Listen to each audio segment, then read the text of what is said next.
Radio Pays, en partenariat avec le Grand Hôtel Montabo, vous propose le Zoom.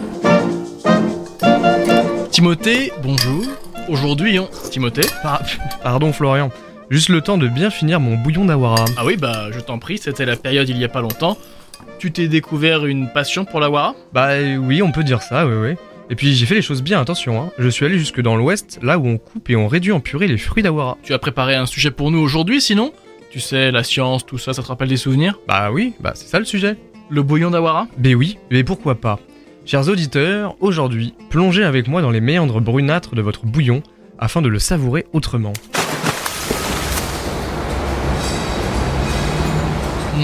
Où sommes-nous en ce moment, Timothée ? Dans l'ouest guyanais, Florian, et plus précisément à Mana, devant le MFR de Mana, au pôle de transformation agroalimentaire de l'ouest guyanais. Intéressant, mais je ne vois toujours pas trop le rapport avec la science.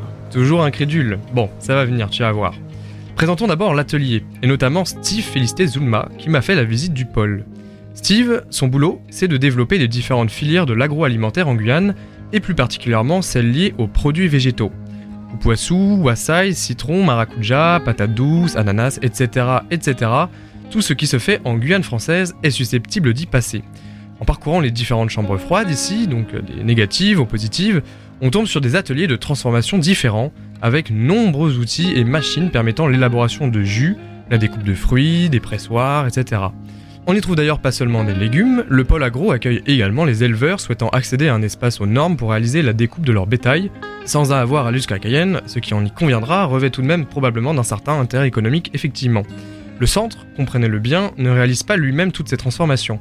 Il donne l'opportunité aux producteurs de former un personnel dans leurs locaux à même de réaliser eux-mêmes leurs transformations, mais sans avoir à gérer la logistique de l'achat de machines, à leur entretien, charges qui peuvent s'avérer très pénibles à mettre en place et difficiles à supporter économiquement. Ainsi, le pôle se place comme un acteur pour la formation professionnelle, des formations d'ailleurs qui peuvent être gratuites des fois, formations qu'il dispense également auprès des jeunes de l'Ouest jusqu'à sur le fleuve, mais aussi comme un facilitateur d'activité avec ses 300 mètres carrés équipés de matériel industriel aux normes. C'est intéressant, surtout pour nos jeunes et pour nos agriculteurs, mais quel rapport avec la science et donc avec l'awara ? Florian, depuis tout à l'heure, je te parle de ces machines qui servent à la découpe au pôle agro.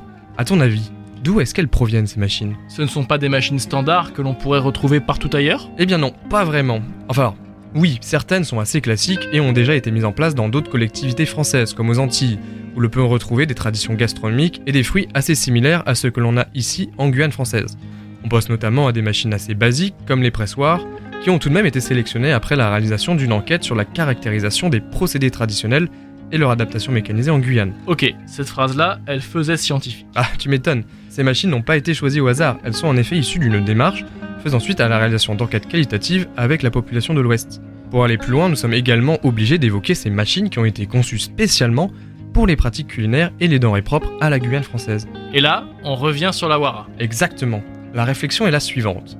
Afin de sortir des logiques de production dites familiales, il a semblé préférable de pouvoir mettre en place une méthode d'extraction des produits qui soit mécanisée. Les avantages sont nombreux. Par exemple, pour la graine d'awara, l'étape du cassage est très fastidieuse et peut occasionner des blessures. Afin de pallier à ceci, un travail de recensement des pratiques traditionnelles a été initié afin de modifier le moins possible le résultat final en termes gustatifs, pour ne pas dénaturer les transformations faites à la main et donc les produits. Ainsi, à l'aide de ces observations, ces analyses réalisées sur le terrain par les enquêteurs, le savoir-faire local a été reproduit le plus fidèlement possible, en supprimant pourtant les étapes dangereuses ou compliquées ou trop lentes. Donc on essaie d'améliorer le processus sans changer le produit. Dans le cas du manioc, une râpe a par exemple été conçue spécialement pour laver, éplucher et broyer le manioc pour arriver directement au stade de la purée. Dans le cas du projet Assaï Action, ou plus récemment Biodiveco, on a dans cette même logique un dépulpeur à wassaï qui a été conçu toujours dans cet objectif de retranscription mécanique des pratiques culinaires traditionnelles. Et qui est à l'origine de cette démarche, effectivement, pour le coup, très scientifique ? Disons que ces enquêtes, qui relèvent de l'anthropologie, donc la science de l'humain et de ses pratiques, ont été ou sont clairement initiées par des organismes comme le CIRAD, l'Université de Guyane ou l'Office français de la biodiversité.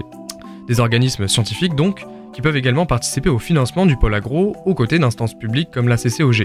De toute façon, de manière générale, les liens sont très forts entre ces organismes de recherche et le pôle agro. Et comment expliquer ceci ? Quel intérêt pour ces organismes scientifiques de s'impliquer dans la gestion et dans la vie d'un centre de production agroalimentaire ? En fait, il y a plusieurs raisons à cet intérêt qui amènent à cette co-construction. Pour des organismes comme l'OFB, avec, comme on l'a déjà cité par exemple, le projet Biodiveco, qui est un appel projet qui est issu de leurs équipes à Cayenne et qui a pour objectif de soutenir des initiatives économiques avec l'objectif de mieux prendre en compte les enjeux de biodiversité dans différentes filières, que ce soit l'agriculture, le tourisme, le bois, la cosmétique, etc.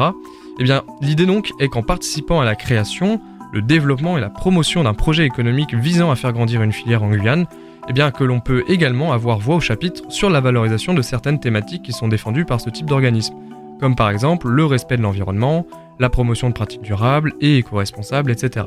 En participant à cette co-construction et à son financement, on s'assure donc une place pour diriger l'avenir de la filière en quelque sorte, en montrant, comme dans le cas présent, que lier économie, tradition et biodiversité, eh bien c'est possible. Le but n'est pas de mettre la biodiversité sous cloche, mais de réintégrer les enjeux de biodiversité au sein des enjeux plus larges de développement durable de la Guyane, touchés notamment par des forts taux de chômage. Ainsi, les organismes de recherche, les OR, sont aux premières loges pour vérifier la bonne conduite de ces objectifs et inversement, leurs études qui pourront faire au passage sur ces sujets, qui peuvent porter sur, là dans le cas présent, sur certaines denrées alimentaires, sont plus facilement mises en place et trouvent des conditions de vérification plus diverses, en dehors des laboratoires, comme dans le cas par exemple d'une étude cherchant à déterminer l'impact de telle ou telle pratique sur la valeur nutritionnelle du produit final, ce qui permet de faire avancer la recherche tout en obtenant les meilleurs produits possibles dans vos assiettes. C'est gagnant-gagnant. Donc c'est un peu tôt pour vous dire à table pour le bouillon, mes chers auditeurs de Radio Pays, j'espère vous avoir donné au moins envie d'en apprendre plus. À très bientôt.